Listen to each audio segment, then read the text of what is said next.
Hi అందరూ ఎలా ఉన్నారు? ఈరోజు నేను మా ఫ్రెండ్ ఒక ప్రాంక్ వీడియో చేస్తూ వస్తున్న తోవలో ఓ జ్యూస్ పాయింట్ కనిపించింది. దాహంగా ఉంది కదని తాగుదామని వెళ్ళాం.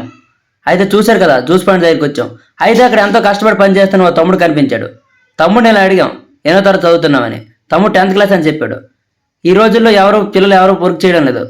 అందరూ ఖాళీ టైం తిరగడానికి ట్రై చేస్తున్నారు. కానీ ఆ తమ్ముడు కష్టపడి పని చేయడం మాకు బాగా నచ్చింది. అయితే తమ్ముడితో ఇలా సరదాగా ఒక ప్రాంక్ వీడియో చేద్దామని అనుకున్నాం ఇద్దరం. అయితే చేయడానికి రెడీ అయ్యాం. తమ్ముడు చాలా బాగా కష్టపడుతున్నావు, జ్యూస్ కూడా బాగుంది అని అందమన్నలో కానీ మా దగ్గరికి ఒక నంది పట్టుకుని ఒక అమ్మ వచ్చింది. అయితే అమ్మ మాతో ఇలా అంది, బాగా ఆకలేస్తుంది, కొంత డబ్బులంతా ఇవ్వండి అని అడిగింది. అయితే నేను ముందే చెప్పా కదా ఆ తమ్ముడితో ప్రాంక్ వీడియో చేద్దామని. వీడియో మొత్తం ఫెయిల్ అవుతుందని డబ్బులేం లేవని చెప్పాం.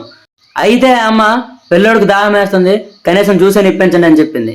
అయితే నేనేం వేసింది తట్టుకున్నా, మావాడు తట్టుకోలేకపోయాడు. జ్యూస్ పాయింట్ తమ్ముడితో ఇలా అన్నాం, తమ్ముడు ఇంకా జ్యూస్ పోయి అని చెప్పాం. తమ్ముడు జ్యూస్ తాగుతుండగా నేనైతే ఆ అమ్మని ఇలా అడిగా, ఇదేనా మీ జీవన శైలి అని.